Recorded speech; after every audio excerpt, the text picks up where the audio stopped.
Well, howdy, product data professionals. We're back for another episode of IDA Optimized. Today, we're going to talk about category cross-listing, also known as polyhierarchy. That's a tongue twister. With us, as always, is Eli Cooley. He'll take us on a tour through SKUDB, an application we use to design taxonomies and schemas. Take it away, Eli. Thanks, Joe. Polyhierarchy is a fancy word for a category living more than one place in a hierarchy. Another word that we sometimes hear used is cross-listing. Might be a slightly less technical term, but don't be scared by the word polyhierarchy. It just means a hierarchy where a category can live in more than one place. And we're going to look at a couple examples right now. It's a big part of, well, in some hierarchies, it's a big part of the design, and we'll take a look at that.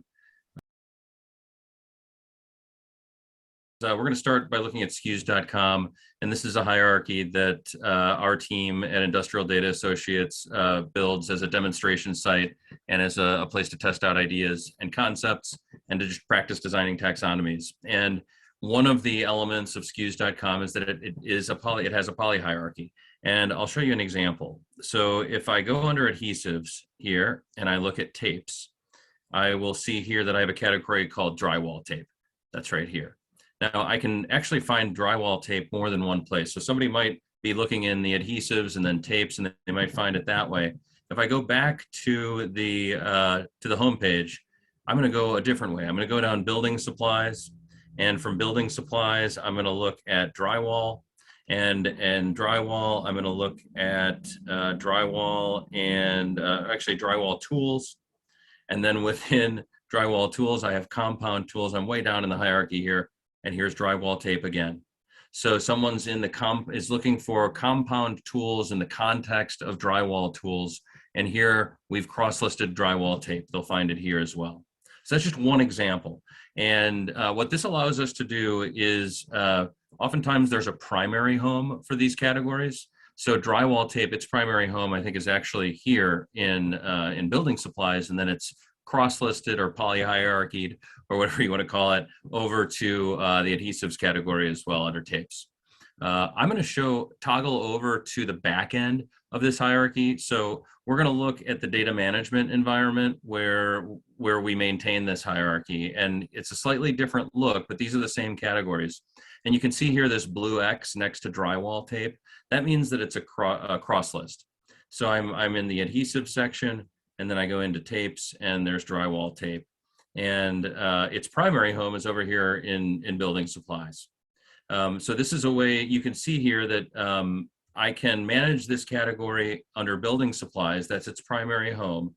And then I can cross-list it or use polyhierarchy to design this category so that it shows up under the tapes L2 as well.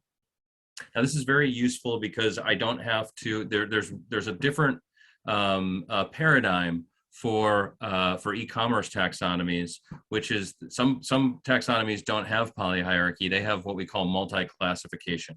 So this is a little bit of a generalization, but one approach that is often used is this cross-listing or polyhierarchy. Another way we might do the same thing, and some environments require us to classify SKUs in more than one place, even if they have the same name.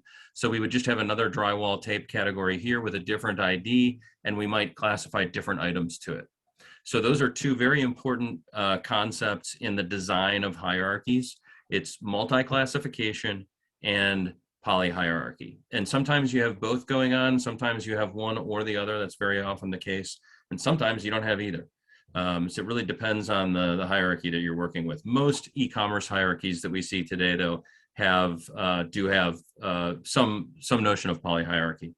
Now let's just take another look. One more example here. I'm going to go to the electronics category, and we can see here that sometimes there's more than one. So under electronics, I have electrical supplies being cross-listed, and I have video games.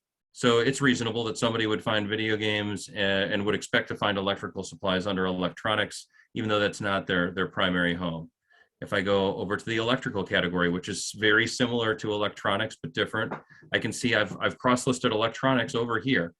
So I'm actually taking an L1, a sibling of electrical, and I'm cross-listing it underneath electrical, because some people are going to click on electrical looking for electronics. And we've got to calculate and think about how many people actually would expect to find electronics here. And that's where we're looking at clickstream data and other web analytics to understand how people think. And we might be doing tree testing and having users go through and try to find things to see where they expect to find electronics and so on. But there's a lot of work that goes into identifying where cross lists should be used and where they shouldn't be used. It's a big part of the design process, and it's one of those things that people using a website don't always realize is happening behind the scenes, but it's a real important element for findability. And there's a lot more to say about some of the analytics behind cross-listing and what goes into evaluating cross-lists, but we're going to leave it here for today and just kind of stand here with the concept of a cross-list or polyhierarchy. Thanks, Eli, for that demonstration and context around polyhierarchy. It seems in my past, the rule of thumb was always to have a product or a SKU live in one place and one place only. Does polyhierarchy break that rule? If so, what are the downsides to it?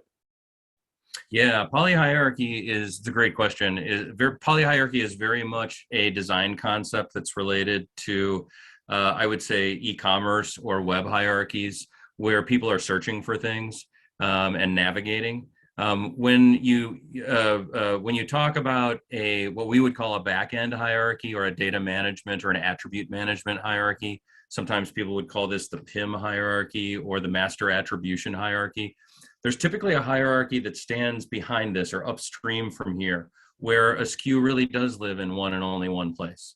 So it might be a little bit, it might be a completely different hierarchy that maps into this hierarchy. Sometimes it's almost the same hierarchy with some very small differences, but there usually is a hierarchy that sits somewhere upstream from here where a SKU lives in one and only one place.